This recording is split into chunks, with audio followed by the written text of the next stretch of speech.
Hello everyone, my name is Mozo, and this is a great time for us Guild Wars 1 players and the greater Guild Wars community at large because it is the 15th anniversary of when the original Guild Wars first came out. And here we are, 15 years later, still playing it. The community is still active, doing speed clears, missions, dungeons, pretty much everything from back in the heyday. And I just love the fact that it's still active like this after all this time, and apparently ArenaNet seems to think the same thing as well because they just released an update that adds content to a game that was released back in 2005. So in this update, they're giving us 10 brand new weapons, one weapon for each profession according to their primary attributes, and they're also giving us 10 brand new Pve Elite Skills. And just the fact that we're getting these 10 new elite skills is huge because for at least the past, 8 years now, 7 to 8 years, we've had the same set of skills with no rebalancing, and players have pretty much optimized the game for speed clears, farming, etc. And the addition of these new skills can change a lot of that, so it allows a lot more build crafting, a lot more build theory, and etc. So without further ado, let's just see what we got. Okay, so before we could go out and capture the skills, we got to get something called a Proof of Triumph. And you get this from the Anniversary Weaponsmith out in Embark Beach, and you need to trade in 5 Proofs of Legends in order to get one. And to get Proofs of Legends, all you need to do is complete any mission in any of the campaigns, and you'll automatically see it in your inventory whenever you complete it. You don't even have to worry about getting the bonus, all you have to do is complete the mission, but you'll only get 1 Proof of Legend per mission, per region in the specific campaign, per character. And what I mean by region is someplace like the Jade Sea and Factions, Ascalon and Prophecies, and Ishtan and Nightfall. So they could be really easy to get, especially if you do the shorter missions on all your characters. The missions such as Imperial Sanctum, Argery Rock, Great Northern Wall, the Great Destroyer one. And yeah, so once you get your 5 Proofs of Legends, go back to the Anniversary Weaponsmith and grab your Proof of Triumph. This is also where you could get those 10 brand new weapons, so we'll check those out in a bit. But anyway, now that we have the Proof of Triumph, we could go around and start capturing skills. So with the update, they've added 4 new bosses to the game, and they're located in Perdition Rock, Resu Palace, the Ruptured Heart, and Sakanoth Valley. And each of these bosses has 2 to 3 of the brand new elite skills. All you need to do is have the Proof of Triumph in your inventory, and these bosses will appear in their respective locations. So you could use the same Proof of Triumph over and over again. You could switch it between characters. You only need one of them. And then just go around and start using Signet to capture the skills. Also, just a couple of things to keep in mind. You can only get the Proofs of Triumph by trading in the Proofs of Legends, which can only be acquired during the anniversary events. That being said, the Proof of Triumph will work all year, so you don't have to worry about capturing all the skills during the event.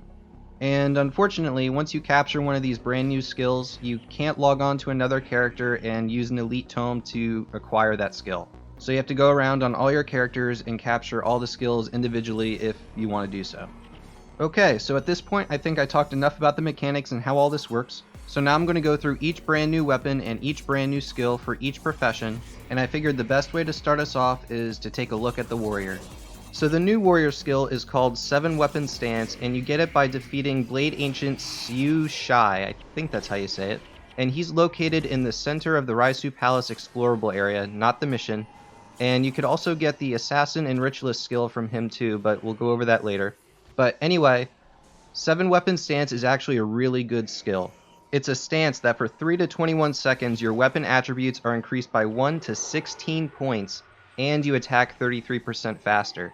So not only is your sword hacking, axe hacking, hammer bashing a lot more efficient and faster, it also includes daggers, scythes, bows, spears, and it's just crazy.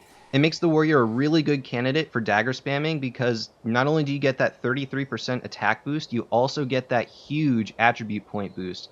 So you could do max out strength, max out daggers, and you'd still have enough attribute points to put into something else.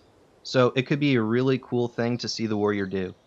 So in terms of the weapon that the warrior got, it's a strength attribute spear, which is pretty cool, but I'm not really familiar with anything it would be useful for, so it's a pretty cool trophy, I guess.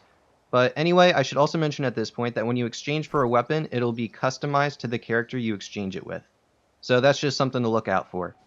So next up on the list is the Assassin skill, and you get it from the same boss that you get the Warrior skill from, and it's called Shadow Theft. It's a Shadow Step skill that when you jump at a target, for 5 to 17 seconds, that foe's attributes are reduced by 1 to 4, and your attributes are increased by 1 to 4. It also counts as elite attack. So it's a pretty good skill. It could be used in dagger spamming and maybe a few other applications. But the problem is Assassin already has some pretty hard-hitting elite skills, and I'm not really sure if it's worth taking this over Way of the Assassin or Shadow Form or Flashing Blades or any of the others. So I guess it's a pretty good alternative to those. As for a weapon, I think the Assassin got the short end of the stick. It got a critical strikes requirement short bow, and I can't think of anything that would be useful for. It doesn't really apply to any of the Assassin skills, so for me, personally, I would only get it as a trophy. So next up is the Ritualist, and it got a really interesting skill, and it's called Weapons of Three Forges. It's an elite weapon spell, and for 3 to 20 seconds, each non-spirit ally in earshot gains the effect of a random weapon spell. So whenever you activate it, it'll give all of your allies an individual randomized weapon spell that's from the Ritualist catalog. And I gotta give them props. This is actually a really unique skill. I'm not sure how useful it would be. I haven't really played around or tested it yet. But it is definitely unique, so I gotta give him props for that. That being said, the Ritualist got a flat bow, and like the Assassin, I have no idea what that would be used for. So again, it would just be another trophy in my collection. So next up is the Dervish elite skill called Vow of Revolution, and you can get it after beating Yoan the Rebuilder, I think that's how you say it, and he's in the northwest corner of Ruptured Heart. Anyway, it's an elite enchantment skill that for 3 to 9 seconds you have a plus 1 to 4 energy regeneration rate, and this skill reapplies itself every time you use a non-Dervish skill. So at first I was really skeptical about what this would be used for, until I saw the weapon that goes along with it. It's a staff with a mysticism attribute, and it's really interesting because with this skill and with a staff, doesn't have to be this staff, could be any staff, you could basically make the Dervish a caster. Vow Revolution is basically Lysa's Aura or Lisa's Aura, the Mesmer skill, but for Dervish, and it opens up a whole bunch of different possibilities that the Dervish can now use. So I'm really interested to see what people will come up with for basically a brand new caster class. And I know the Dervish doesn't have any casting skills, but that doesn't mean you can't change the second profession to something else like Necro, Elementalist, Mesmer, Ritualist, Healer, whatever it is. So I'm really interested to see what happens. So next up after the Dervish is the Paragon, and it got a really good echo skill called Heroic Refrain. And for 3 to 15 seconds, the target non-spirit ally gains 1 to 5 attribute points for all attributes. And the echo is reapplied every time a chant or shout ends on that target ally. That is amazing. So first of all, this can completely change how PvE teams and even some speed clear teams operate, who knows yet. All you have to do is use Heroic Refrain on yourself to pretty much max out your attributes, and then just use a shout to maintain it, and whenever Heroic Refrain recharges, cast it on the next person in your party list, and then just keep using party-wide shouts to maintain it all. And with maxed out leadership, your shouts will essentially cost you nothing in terms of energy. So it is a really good skill that could pretty much max out your team's attribute points. For example, if you have a typical team of hero Mesmers with a ST Writ and a healer Writ or a healer Necro, you can significantly increase your damage output with reduced recharge times with the fast casting attribute, and that's in addition to your increased healing efficiency and the amount of damage your ST spirits can absorb. So it's really exciting to see that the Paragon, which was barely used before all this, could now become the next meta profession. But in terms of its weapon, it got a pair of daggers with the leadership requirement, and there's really no use for these. If you're ever going to use daggers, you're going to have dagger mastery attributes, and if you have those attributes, you might as well just use a regular pair of daggers. So next up is the Monk, and it got a skill called Judgment Strike. It's a melee attack, and it attacks a target and adjacent foes for plus 13 to 19 holy damage, and it also causes knockdown to attacking foes. So my first impressions of this skill is that it's pretty underwhelming. I feel like they could have done a lot more with the Monk, whether it be a different skill or a modified version of this skill.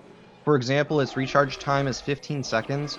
If it was more like 8 or 10 seconds, it would probably have a lot more uses, whether it be like farming undead in a dungeon or doing dungeon speed clears with undead in it, whatever. But as it stands, I just can't see any use for it. And in terms of the weapon we got from Monk, it's also underwhelming because it's a Divine Favor hammer. And I guess it goes well with the skill if you're into themes and all that, but I just don't see any use for this hammer either. So next up are the Ranger and Mesmer skills, and you get them by defeating Furious Sharp Sight, who's in the southwest corner of Saknoth Valley. And for the Ranger, we got a really good skill called Together as One. It's a shout skill that for 3 to 15 seconds, all party members near you or your pet deal plus 5 to 15 damage and gain 1 to 7 health regeneration. So right off the bat, I immediately think of the Shards of War dungeon and Urgaz's Warrior Way, but I'm sure it could be used for other speed clears and dungeons as well.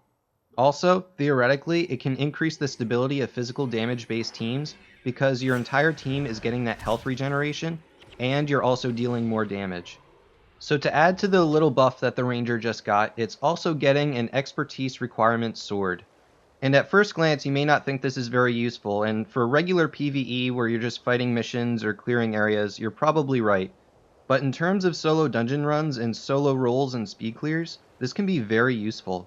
Typically, the players who do these solo dungeon runs and solo speed clear rolls will have a low requirement dagger set or a sword or axe or something, and they'll throw a few attribute points into whatever type of weapon it is to get max damage out of it, and then they'll use it to attack the boss monster to whittle down its health faster, and they'll even put a zealous mod on it to gain some energy back, or maybe even a vampiric mod to do a little bit more damage.